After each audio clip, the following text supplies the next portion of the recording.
A Rússia lançou uma saraivada de mísseis balísticos sobre Kiev na manhã desta sexta-feira, matando pelo menos uma pessoa e ferindo 12.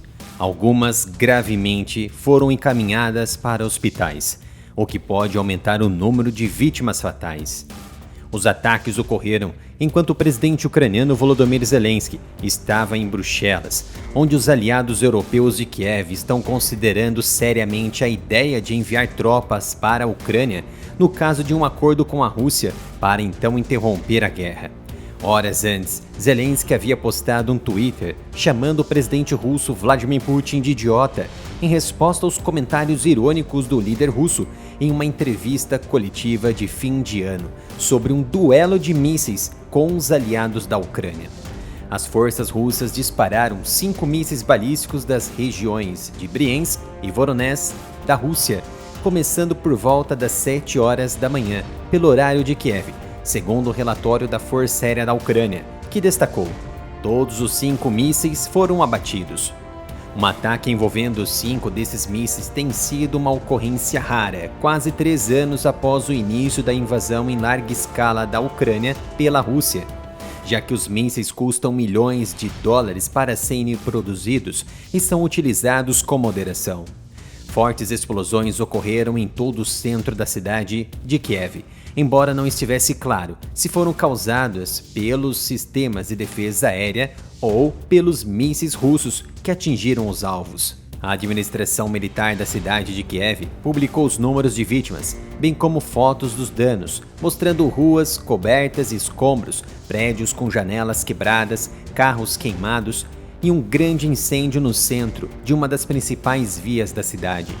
Diversos recursos energéticos foram cortados em um distrito da capital, de acordo com o prefeito de Kiev, Vitaly Klitschko, afetando centenas de prédios residenciais, além de instituições médicas e escolas.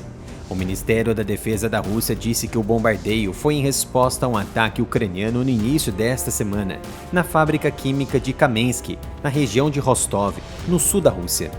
A planta produz combustível para sistemas de mísseis russos, incluindo mísseis balísticos, bem como explosivos e componentes de munição, de acordo com Andriy Kovalenko, o membro do Conselho de Segurança e Defesa Nacional da Ucrânia. Esse ataque foi realizado usando mísseis de longo alcance britânicos. No entanto, apesar das alegações de que o ataque foi realizado em retaliação às ações ucranianas, os ataques aéreos russos geralmente são determinados pela disponibilidade de mísseis russos, já que as forças de Moscou precisam estocar primeiro, devido às sanções ocidentais que restringiram a produção de defesa da Rússia. O bombardeio ocorreu horas depois da coletiva de imprensa regular de fim de ano de Putin na quinta-feira, durante a qual ele desafiou ironicamente os aliados da Ucrânia para um duelo que colocaria os sistemas de defesa aérea ocidentais contra o sistema de mísseis Oreshnik de alcance intermediário, a nova capacidade convencional e nuclear de Moscou. A Rússia usou pela primeira vez o Oreshnik, equipado com uma ogiva convencional, em um ataque de 21 de novembro na cidade de Dnipro, no leste ucraniano. Segundo Putin, deixe-os propor algum tipo de experimento tecnológico, um tipo de duelo de alta tecnologia do século XXI.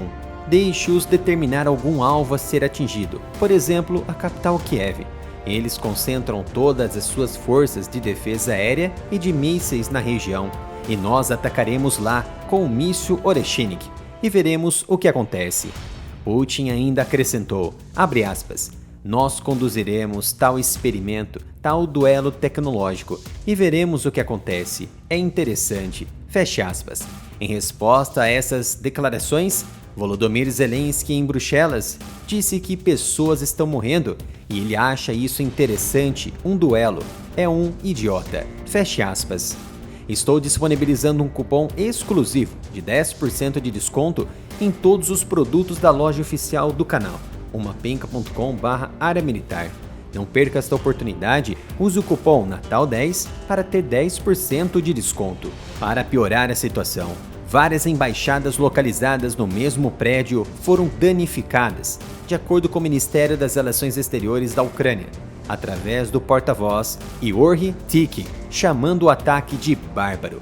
Estas são as embaixadas da Albânia, Argentina, Palestina, Macedônia do Norte, Portugal e Montenegro. Foi o que afirmou Tiki em uma coletiva de imprensa, dizendo que janelas e portas foram completamente quebradas nas instalações. Na quinta-feira, antes do grande ataque a Kiev, hackers russos também realizaram o maior ataque cibernético externo ao registro oficial online da Ucrânia, para documentos legais da justiça e de outros setores. Segundo autoridades, o tempo da recuperação inicial para as redes visadas seria de aproximadamente 2 semanas. O ataque com mísseis de sexta-feira ocorreu dias após a morte, em Moscou, do tenente-general Igor Kirillov, chefe das Forças de Defesa Nuclear, Biológica e Química da Rússia. Autoridades do Serviço de Inteligência Doméstica da Ucrânia, o SBU, assumiram a responsabilidade e, segundo as primeiras investigações da Rússia, um patinete elétrico posicionado na porta do prédio continha ao menos 300 gramas de explosivo plástico, responsável pela explosão. Kirillov foi o oficial militar russo de mais alta patente a ser morto fora de combate desde a invasão em grande escala da Ucrânia em fevereiro de 2022. Além dos ataques e mísseis, 40 drones foram abatidos e outros 20 drones não atingiram seus alvos, de acordo com o comando. No entanto, a queda desses destroços causou danos e ferimentos no centro da cidade. Parece que esse pequeno ataque de mísseis e uma barragem importante de drones, certamente Moscou teve a intenção de observar o comportamento e o posicionamento dos sistemas de defesa da Ucrânia para um possível ataque profundo no futuro, mas também uma mensagem clara de retaliação para parar com os ataques dentro da Rússia. De acordo com a Ucrânia, os 5 mísseis balísticos russos disparados eram Iskander-M, KN-23, e das dezenas de drones disparados, mais de 20 drones não conseguiram atingir seus alvos, mas isso não significa que foram abatidos. Já outros relatórios independentes atestam que o ataque na hora do rush da manhã de sexta-feira envolveu 8 mísseis, incluindo os mísseis balísticos hipersônicos Kinzhaus. Este é o canal Analytics, dedicado a assuntos de geopolítica e defesa. Aguarde a sua presença, se inscreva e ative o sino de notificação.